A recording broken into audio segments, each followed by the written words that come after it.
Hello and welcome to our special program, The Hype, here on CGTN China Global Television Network. I am Li Zhao, broadcasting live for you from China's capital, Beijing. And today we're going to be talking about the APEC meeting, also known as the Asia-Pacific Economic Cooperation Meeting. Let me give you some number first. In the year 2000, total goods traded between the two sides reached 12 billion US dollars. And that number actually 40-fold increase in just 20 years' time. In 2022, that number has risen up to 449 billion US dollars. So trade has for sure grew tremendously between China and also Latin America. But the APEC bloc does more than just trade. It surely goes beyond that. And actually, cultural exchanges and people-to-people level exchanges have really enriched as well. And that's why we have an amazing guest lineup from both China and also Latin America join us in our special program today. And first, we have Beatriz. She's currently a student at Peking University. All right, do you want to say hi to the camera? Hello, I'm Beatriz. I've been living in China for 7 years. I'm fluent in Mandarin and Spanish and English. Oh my gosh, Yes. Did you hear that? She's fluent in 3 languages. So you said you've been here in China for 7 years. Yes, 7 years. That's a long time. That's a really long time. Initially, why did you choose to learn Chinese? It was actually a family heritage. Yeah. It's like my sister, she competed in a Chinese competition. Okay. And then since then it was like, just follow the lead, you know? Oh my And then I ended gosh. up here in China. Wow. And you're loving the experience. I love the experience. It's like, I actually don't want to leave yet. Wow. I'm not ready to We're go going to be back. talking more on that. Well, let me next introduce our guest, Patrick Lin. He's a former Confucius Institute teacher in Brazil. Yes, hello everybody. My name is Patrick Lin, and it's a great pleasure to be here on this dialogue to talk about the friendship between Latin America and China. So I was a former international Chinese teacher in Brazil, and that is all. Thank you. So I know that you not just teaching Chinese language, but also a lot of culture. Yeah, too. we have a lot of courses about Chinese culture and a lot of cultural events, because we need to let the local people know more about the Chinese culture and foster the connection between two cultures. So every year, like the Chinese New Year, we have a celebration there, and then different kinds of festivals like Dragon Boat Festival, Mid-Autumn Festival, and so on. Back then, we would just celebrate them. Yes. Not just to the students in the Confucius Institute, but to locals as well. Yeah, to the local people, the whole community together. Wow, in Brazil. That's really cool. Yeah. All right, joining us online is our third guest. His name is Aníbal. He's a journalist. Hi, I'm Aníbal Feres. I'm a documentary film director in Pressenza. That is an international press agency about peace and nonviolence. Fun fact, you guys, Aníbal have actually been to China twice. First time is in March. That's covering the 2 sessions, right? And what about the second Yeah. time? Yes, was amazing, but it's a really short time comparing with Beatriz. So, But I really enjoy Beijing and the different places in China that I visit. And It's I know an you've amazing actually culture. tried out a lot of things, including something that really surprised me. But we're going to be talking about that later in our program. All right, so before we dive into our actual discussion, we're going to test our knowledge, both of ours, whether that's Chinese knowing how much about Latin America or Latin Americans know how much about China. We're going to have a little quiz here. And naturally, we're going to be separating into different teams. Okay. Team girls versus team guys. No, I'm kidding. Team China versus Team Latin America. All right, do you want to start or do you want me to go You first? go first, Okay. please. All right. Annabelle, are you ready for the test? We need to win this. I'm not sure. The difficult ones are for Beatriz because she have lived in China Yeah. 7 years. Maybe you know a lot more She about knows a lot about China, but we're going to see if she actually knows. Oh, that's hard. All right, first question. Where do China's 2 major rivers, the Yangtze River and the Yellow River, originate? Oh, that's a tricky question. It's like, That's a hard one. it's I a have to say hard it's a hard one. I don't know. It's like, it should be, Take a guess. somewhere from the west. I thought so. Yeah. It was like Yeah. in the west. It cannot be in Somewhere tall. tall. Yeah, with the Yeah, altitude in It the high. has something mountain. to do with river, like Yeah. river in Chinese, like he. He. No Yes, province yes. actually starts from her.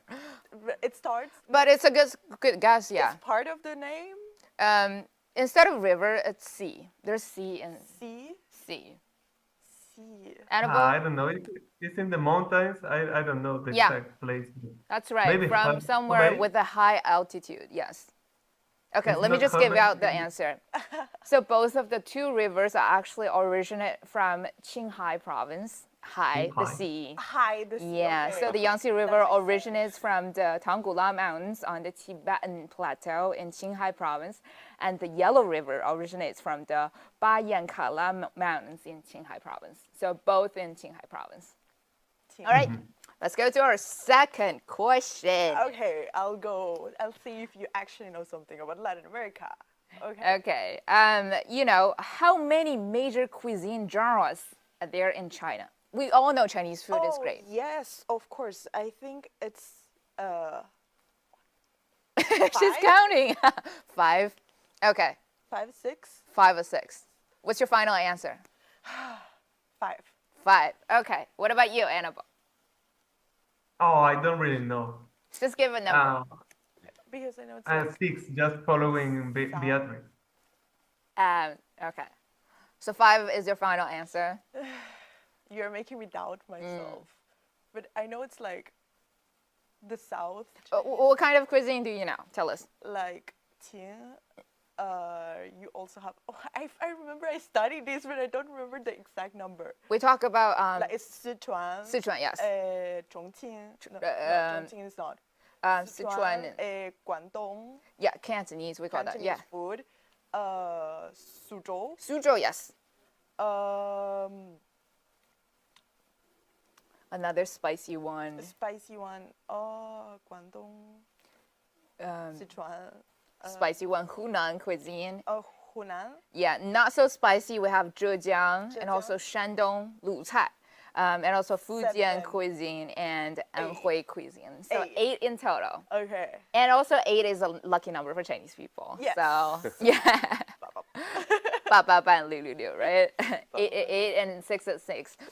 Those are some of the lucky numbers in China. All right, let's go to our final question. We're going to be talking about the Great Wall. How many years did it take to build the Great Wall?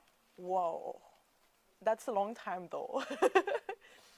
I don't know. Annabelle, you know the Great Wall, right? I've been in Yes, Great Wall. yes, I have been there, but I don't know. I don't really know. Maybe 200 years. 200 years. But Yeah. it's actually happened thousands of years ago. So they don't have any major equipment like we do right now, and it's probably hard and take longer time. Yes, maybe 1,000 years. Yes. Okay. Closer to 1,000. Yes. Yeah, and it's still continuing. And it's still continuing Yeah. because you have to renew all the Yeah, times. the renovation So works it's is not- also it haven't important. stopped. So we said more than 2,000 years. The Great Wall is one of the longest and most extensive ancient defense projects in the world. It was actually built from the spring and autumn period to the Ming Dynasty Wow, that's a long time. a long time ago. Yeah. That was back in the 13th BC. So it was really a long time ago with a total length of more than 20,000 kilometers. 20,000 kilometers. Wow, that's a long while. I know. That's Chinese history. Wow. Chinese history. And yes. also Chinese wonders, the Great Wall. Yes, You know. I think it's one of the world wonders. Yes, it is. It is amazing. I've been there a few times. You I know, love it. even if you're on an airplane, you can still see the Great Wall. Yes. Yeah. Yes, I heard that. That's how long it is Yeah, and how wow. giant it is. That's really big. All right, it's your turn right now. So Test us now out. let's see, what do you guys know I about am Latin ready. America? High five. Yeah. We're ready. Okay. Okay, so let's go with the first question. Mm-hmm. Okay, in which country in Latin America can visitors experience alpine skiing in the Andes Mountain? Ooh. Oh, a tricky one. Skiing. Skiing? I'm going to say somewhere cold. Yes, it is Okay. somewhere cold. Somewhere cold. Where are you from?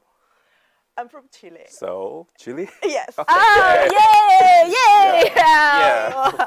In Chile. Most of Chile is located in the western foothills of the Andes with average altitude of 3,660 meters. Wow. And the Andes brings many outdoors recreational activities to Chile, including alpine skiing. I know Chile is a very long country in terms of the very shape. long. So we have like all types of like fungjings, like all different like Geographies, sceneries and yeah. geography spots. That So you guys have somewhere with higher altitudes and somewhere with lower exactly, altitudes. yes. Okay. But since we are in the Andes, you can go. It's like just 2 hours drive from Santiago to Wow. the places where you can ski. Very, very cool. Yeah. All right, ready for question number 2? Question number 2. Are you guys ready? Okay. Which Latin American country is the world's largest coffee producer? Okay. I want to say think- Brazil. Yeah. I wanna say Brazil. Come on, guys. Yay!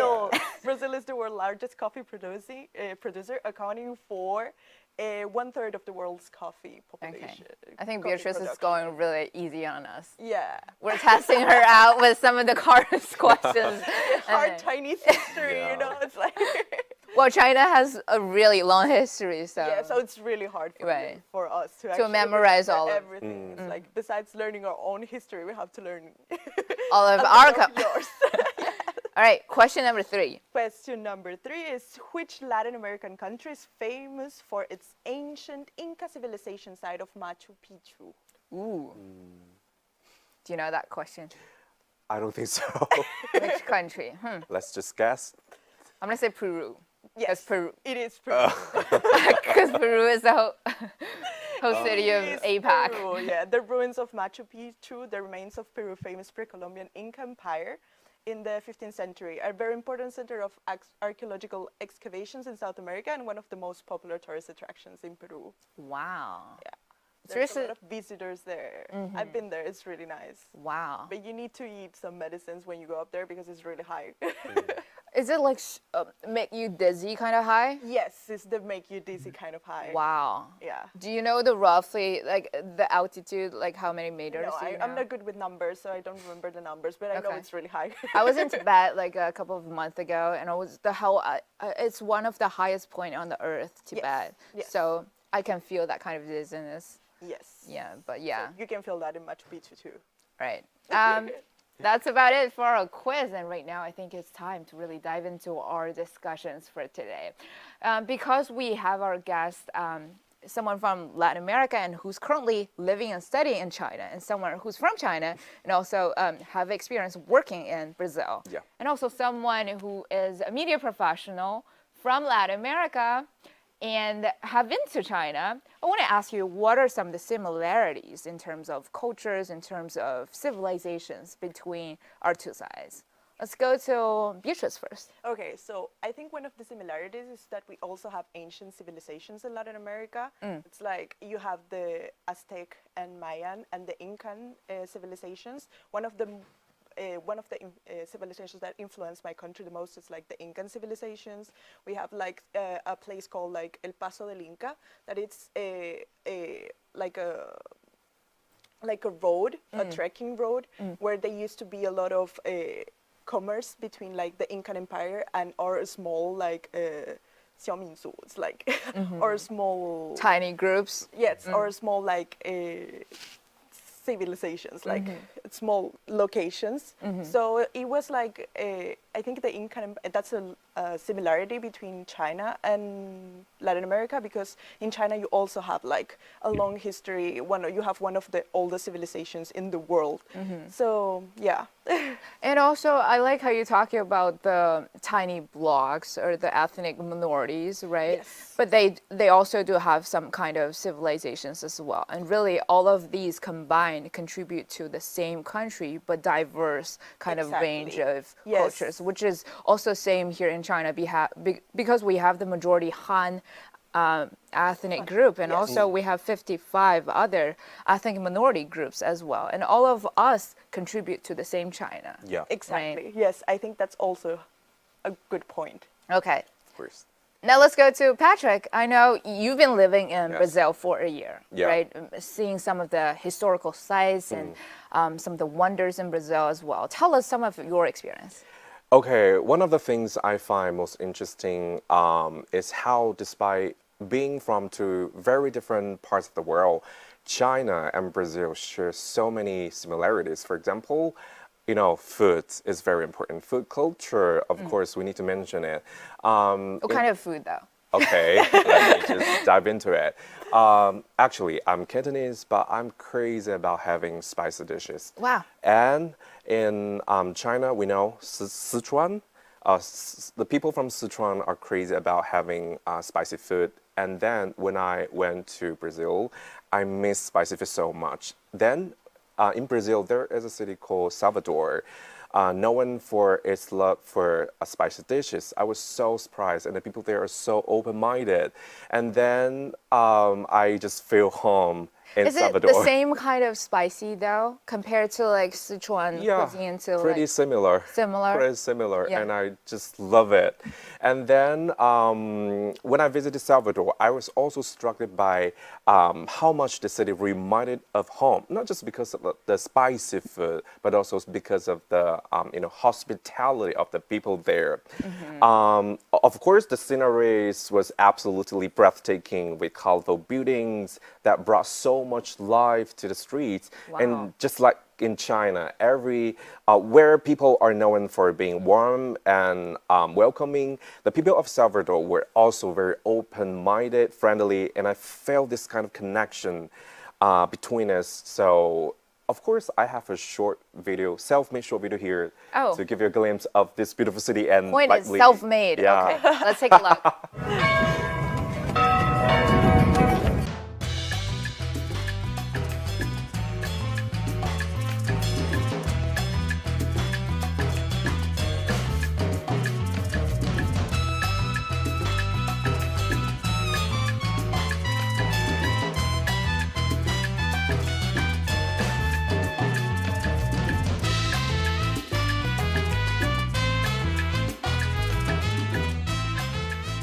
Look at that. Salvador. Wow. I love it. Annabelle, have you ever been there in Salvador?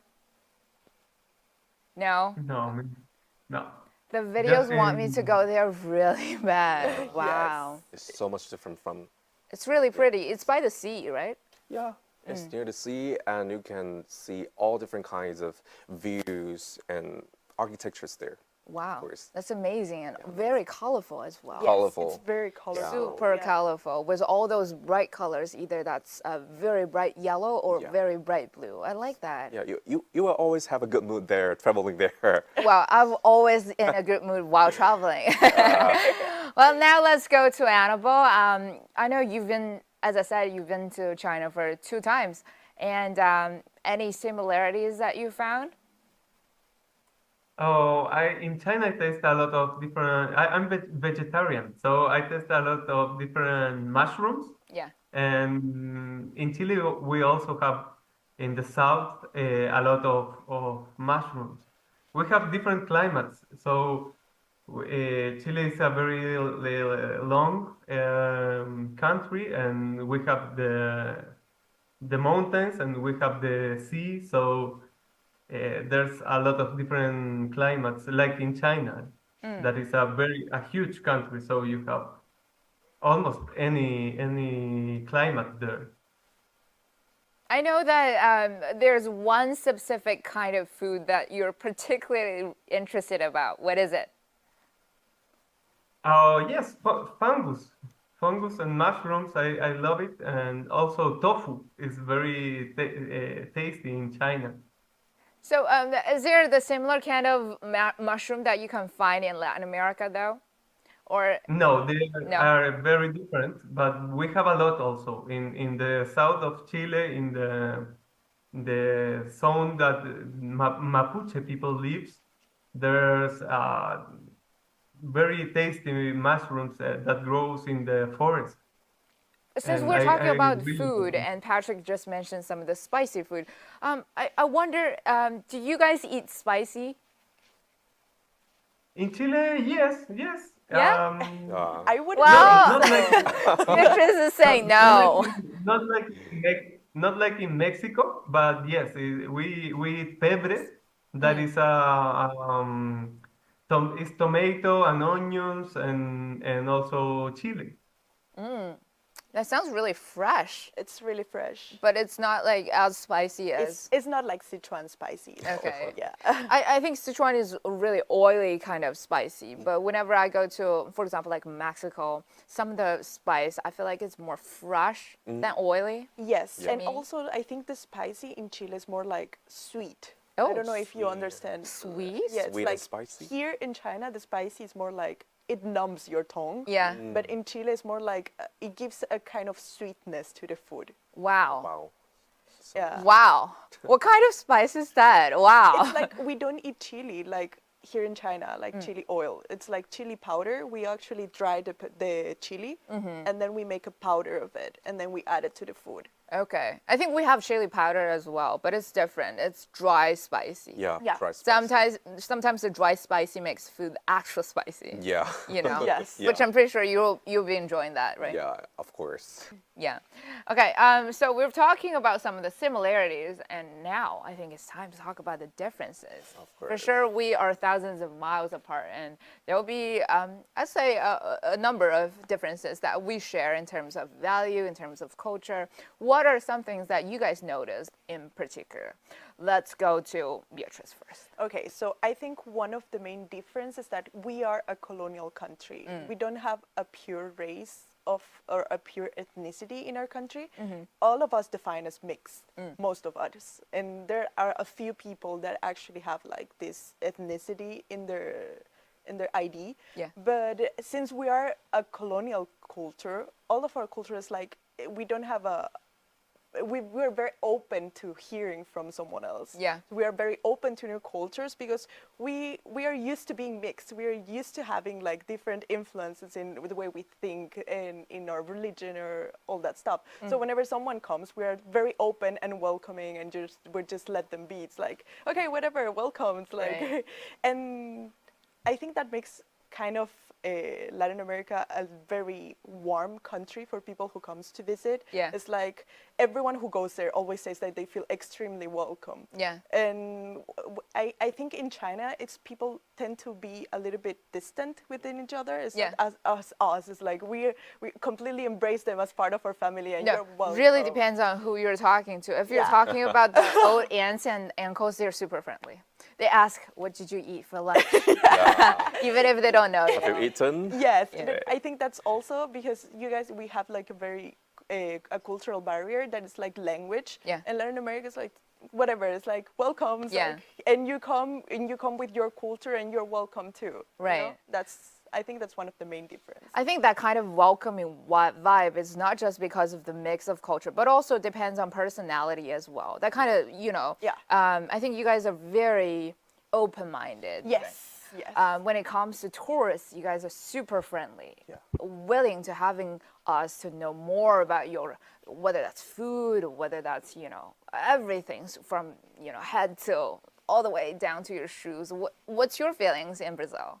So one of the most interesting I noticed was a clear difference in, just like I mentioned before, the personality and the social interactions between Brazilians and Chinese people. In China, we tend to be a little bit reserved, maybe, and a little bit formal, especially when it comes to space or personal space.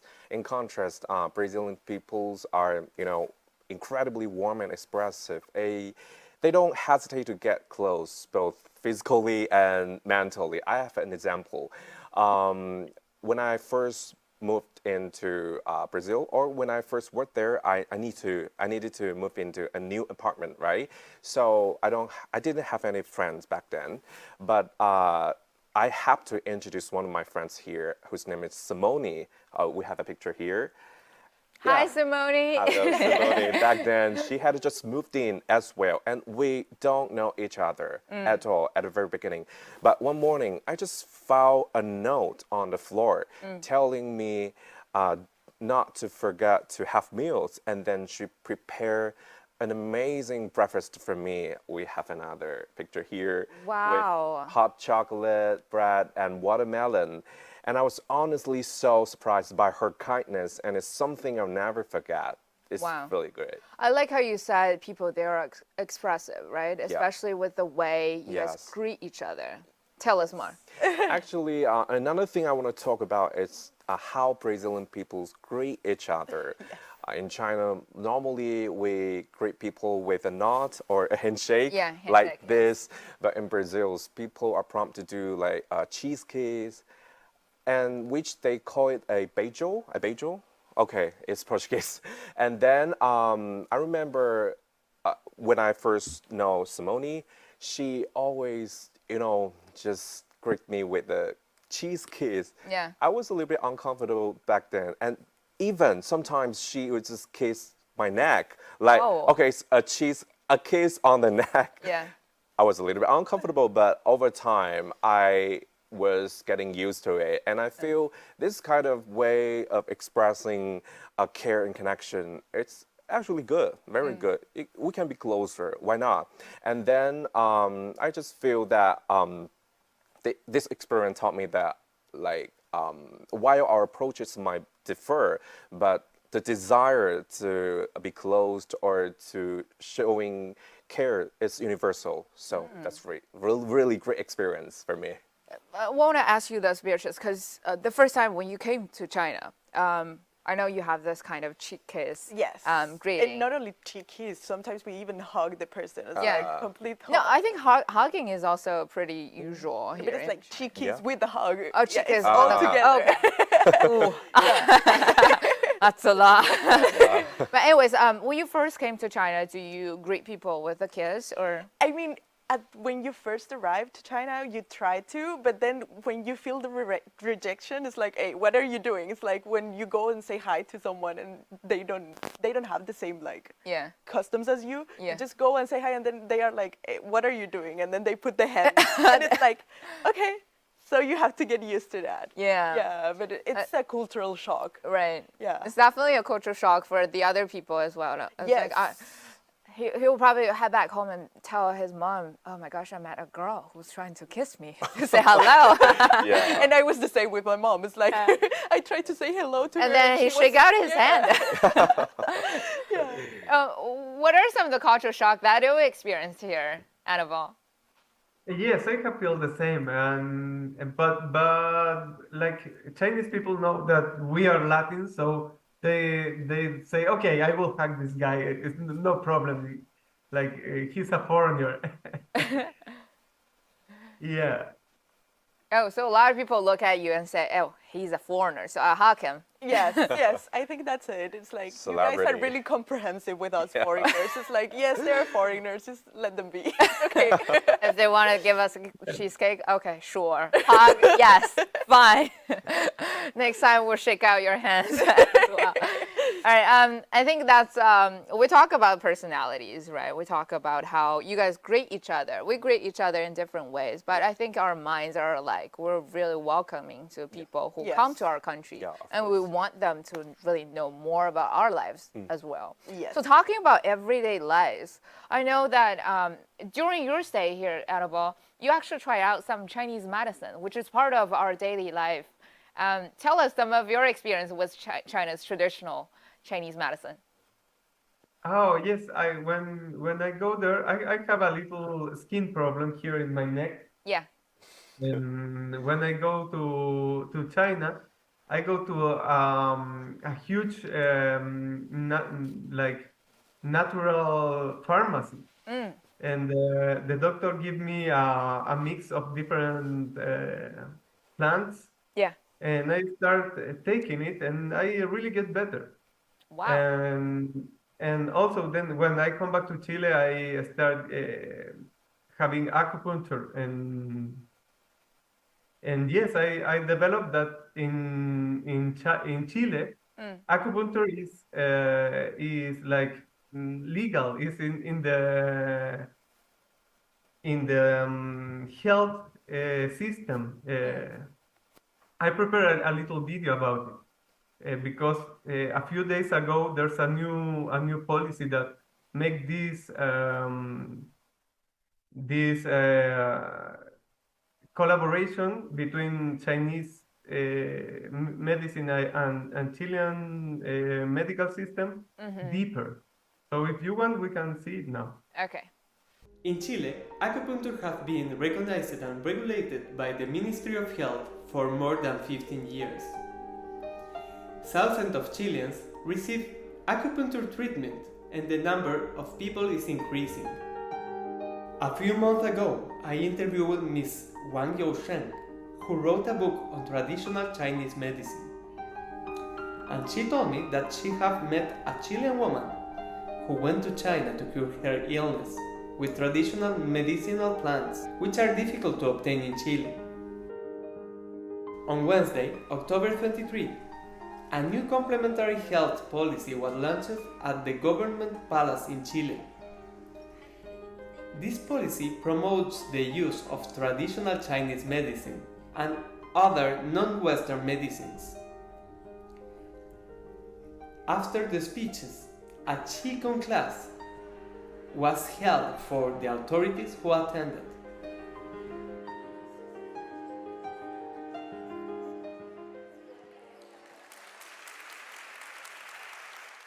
Wow. So did you try the needle thing? Yes, I have tried the needle thing, the acupuncture, and also the Qigong. I really love Qigong, and now I'm a Qigong practitioner. Wow. What are the Qigong for? Is it to really ease your mind and help with your breath and everything? Yes, it heals your mind and your vital energy, and also your body. You know, Wow. the traditional medical Chinese medical system see the person like in these three levels, Wow. like mind, emotions, and body. Wow. So when you're doing Qigong, do you usually do it in the morning or late night? I prefer to do it in the morning, but morning. we have my classes in the afternoon. Yeah. Yeah, that's what I heard, to really absorb the energy from the morning sunshine. Have you guys ever Yes. tried whether that's the needle thing or Qigong? Yes, I've Yes. tried Wow. acupuncture. Wow. Yeah, my Wow. family is really into Chinese medicine. Like I've tried acupuncture since I'm like 5 years old. What? Whenever we have like stomach issues or whatever, my mom will take us to the acupuncturist. Is it helpful though? I think so. Yeah, I actually feel like it helps us regulate because Chinese medicine sees the human being, sees sickness as a whole thing. Right. It's like it's before, during the sickness, and after. Whilst Western medicine sometimes it's just like a little bit just focus on the after and the while you're sick. So Chinese, like after doing acupuncture, it's like I used to be a sport, like a it's like a sport. An athlete? Yeah, an Yes. athlete. So it helps a lot with pain from like injury related and all that stuff. Okay. Yeah, Wow. it's really useful. Wow. Have you ever tried it though? No, you're more like a Chinese than me. Oh my god. Because I don't usually use acupuncture actually because I don't have neck pain. Sorry. Probably because you're an Yeah. athlete, so you have like injuries and stuff like that. But Yeah. it's really helpful with the kind of whether that's bone fracture or Bone fracture, like ligament torn, everything. It's really helpful. Yeah.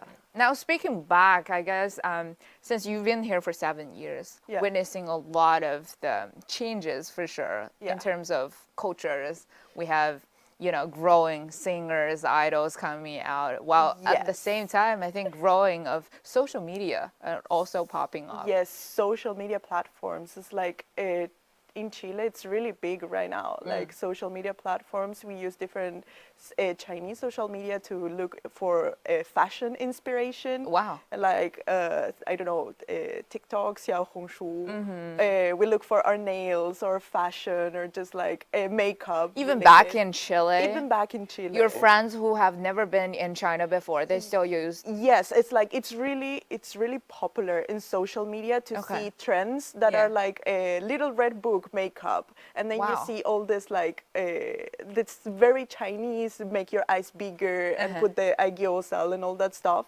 You see it all over social media. It's like use this trend and this trend.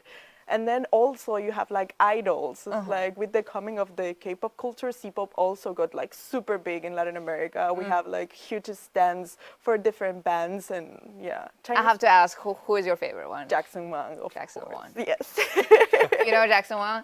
Annabelle? Not really, no. Oh, wow, he's not big enough then. Wow, I'm sorry.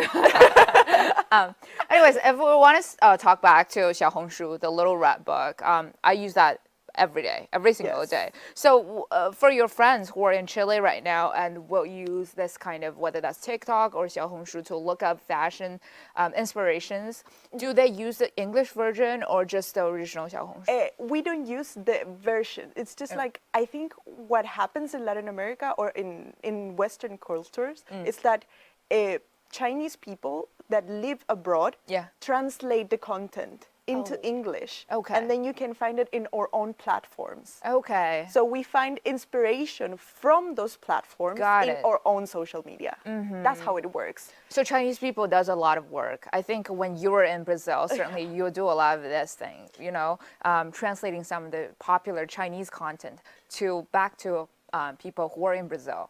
Yes.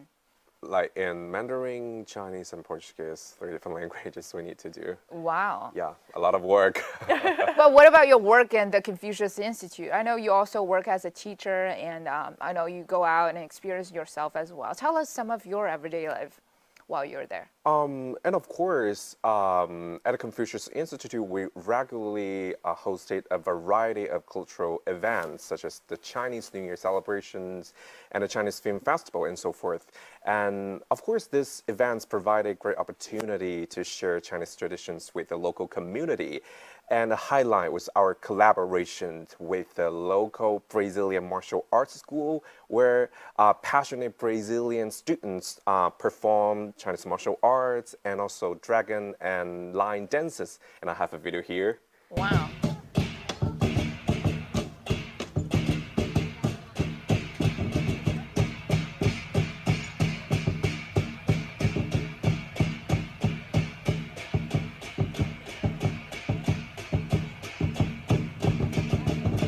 Wait, so the lion is performed by a Chinese or a Brazilian?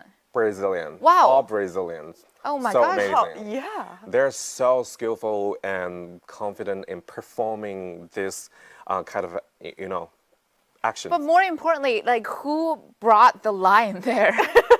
The costumes, how did they manage to get to Brazil? It's just a professional martial arts school. Yeah. And they're all Brazilian. Like all the Brazilian people there are very crazy about Chinese culture and martial arts, so they have this kind of school.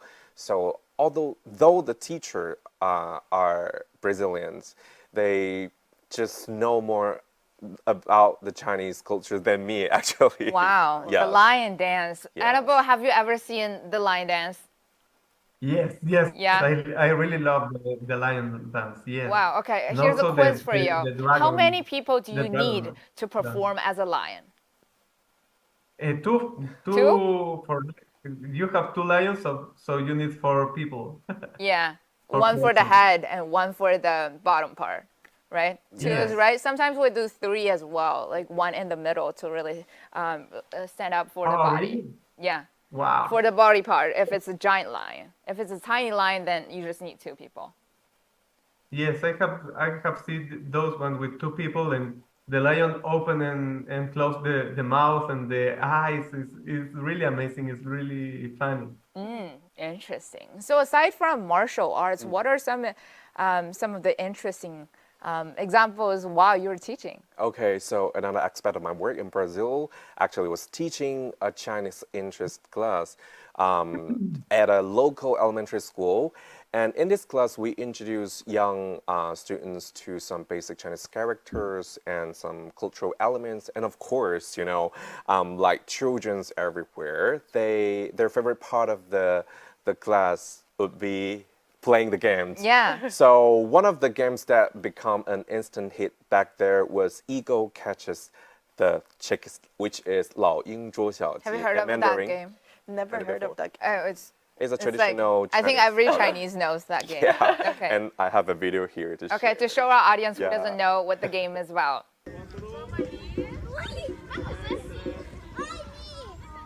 So he's like the mom of the entire group. So he's the mom hen. And then there's the Protector. eagle Yeah. who's like trying to get one of his kids. So it's like pretending the whole team. Cute. I absolutely cute. love this gown, these children. And seeing them so engaged with the piece of Chinese culture was so fulfilling for me as a teacher, I have to say so. Yes. Wow. So that's really bringing traditional Chinese game to Brazil. Wow. And I know that one of your students actually, he's an expert. Would you call him an expert in the martial art right now? Expert? He's a practitioner. Yeah, maybe. He's interested in martial arts. Yes, I have a student who involved one of the classes of mine, and he is super proficient in Mandarin, and he's a super big fan of Chinese martial arts. So sometimes I will just invite him to my class to perform some martial arts moves, and also he would talk, he would teach the children some basic Chinese martial arts moves. Maybe Wow. we can have a video here. Whoa. Super cool. Yeah.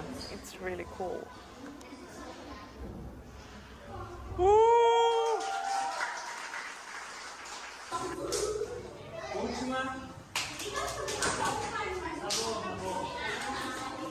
So I think it's a great way to combine language learning with this kind of physical activity. It's a great way to know more about Chinese culture. We had a lot of fun there. Yes. So I know you guys are not just for students, but Yes. also open to locals as well. Yeah, sometimes. Are locals interested in those kind of martial arts? Yeah, they're very interested in Chinese martial arts. So every time when we were hosting like different kinds of events, they will be there Wow. at any time because it's like a very distant culture from them. So they can have an experience to be part of it, and it's a great opportunity. So I can tell this from them. Wow. Yeah. You know, I speak to a lot of the international students studying here, and they told me, a lot of them told me martial arts is one big reason why they would come Yeah. here. Yes. Truly. Yes. And they always mention one name, Jackie Chan. Yeah, Jackie Chan. A lot of people call me Jackie Chan when I was walking along the street. It's a little bit Wow. embarrassing. Wow. Yeah. Obviously, Annabelle, you're interested in martial arts as well. We talk about Qigong, which is also part of the martial art, right? Yes, I'm very interested in Qigong and also Tai Chi. That Tai Chi is a martial art. Yeah. Oh, Tai Chi and Qigong, those are really good if you want to stabilize your mind and mood and to really, just ease your mind, especially after a whole day of studying and work. It's great for you to really clear out and don't think of anything, just focus on yourself. It's a great way to release your pressure. Yes. Yes. Actually, my grandparents do it every morning. Wow.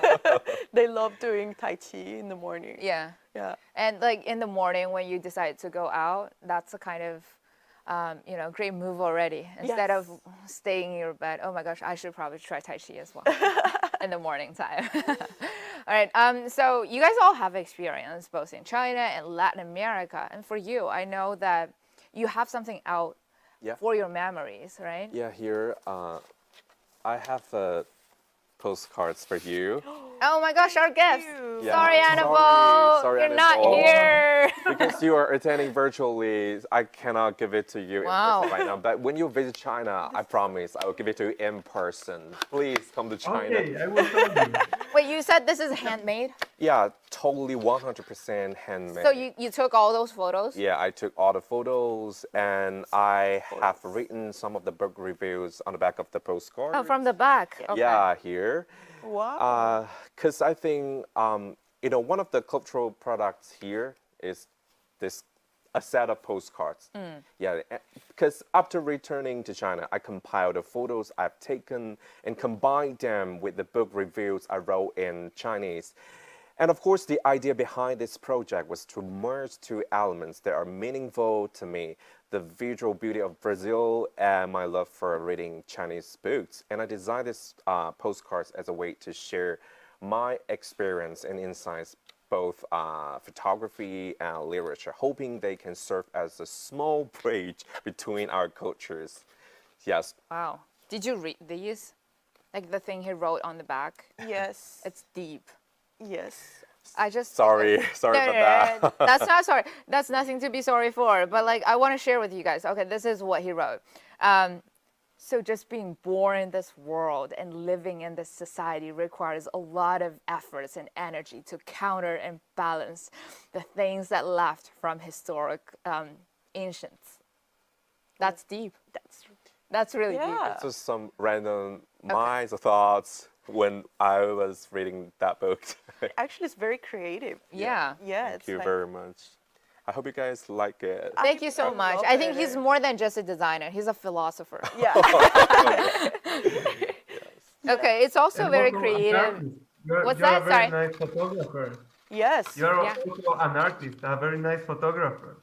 Uh-huh. Thank Yes, you. that's very true. You're a very nice photographer as well. And I think You have so many skills. the ideas, you know, to really combine all those places that he has visited across the world, combining that to Chinese literature, I think that's a well mix of a lot of culture. Yes. Thank you so much. What are some of your, because you know, whenever you're meeting, because I know, I'm pretty sure that you visit the Palace Museum, right? The Summer Palace. Yes. And they have like cultural products like this one. They put like ancient relics, combining that with modern, whether that's keychain or some other cultural products as Yes. well. A lot of people like them. I bought a lot. It's like I brought a lot. It's like I've traveled a lot and I visit a lot of places. And every time I go to the Summer Palace or I go to the Google Forbidden City, yes.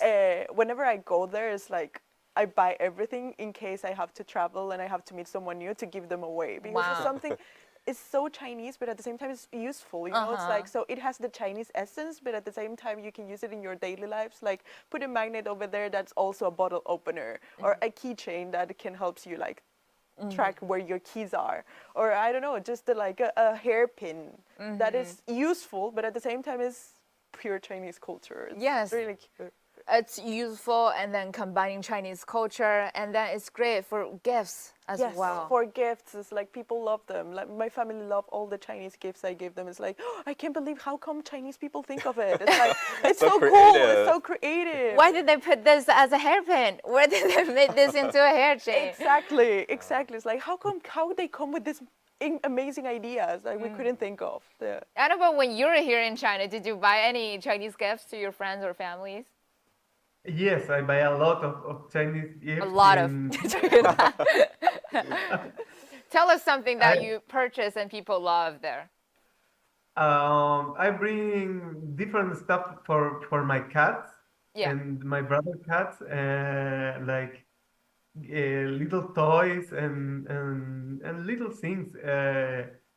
Also, like my brother is a painter, Oh, he's a so painter. I bring some paper and pencils, no, pinceles, how you say, things to paint. Brushes. Yeah, Brushes. very- Yes. Brushes. Yeah. Brushes, yes, Okay, we got a very translator. traditional. Right. And also the And- magnets, they're really well made as well. Yes. Some of them, Yes. you know, having the palace on there. Yes, they have the inscriptions, and they also feel very heavy. But once you put it on the fridge, they don't fall. Yeah. Yeah, and they're like they have so many intricate designs, and they're like so well made, and it's like, I don't know, it's just I like how you said it's you feel the heaviness, but at the same time it won't fall. exactly. It's You don't know how many magnet it put in, but it doesn't they fall. fall. Yeah, it's like so. It's really nice to see something that is like culturally, okay. It's like exactly how it is supposed to be. Yeah. Like it involves everything related the architecture of the place. It's heavy, but it doesn't fall. Yeah. It's like And it's defies useful. physics. I'm glad, Annabelle, that you mentioned that they actually provide some products for people's cats as well, cats and dogs. And they do products for little animals because they know that everybody will use that in their everyday life, right? Yeah. Wow. That's just, wow, so amazing. And we also talk about the social media exchanges, as you said, the platforms that a lot of people screenshot what they see in the rap book and translate it back to, Latin America people. Yes. Wow, that's, except for nails, music, pop idols, what are some things that they want to see more here in China? Want to see from China or want to see more here in China?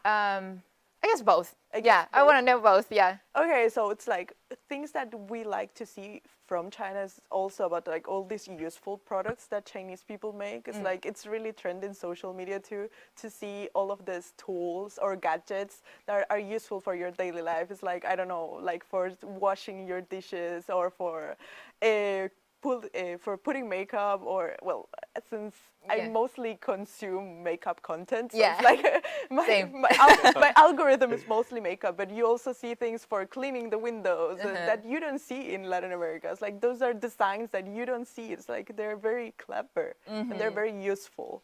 Yeah, also a lot about cuisine. It's like food is really popular there because right now we have like a lot of people going into vegetarianism, and Chinese food, it's really heavy on not eating not eating meat.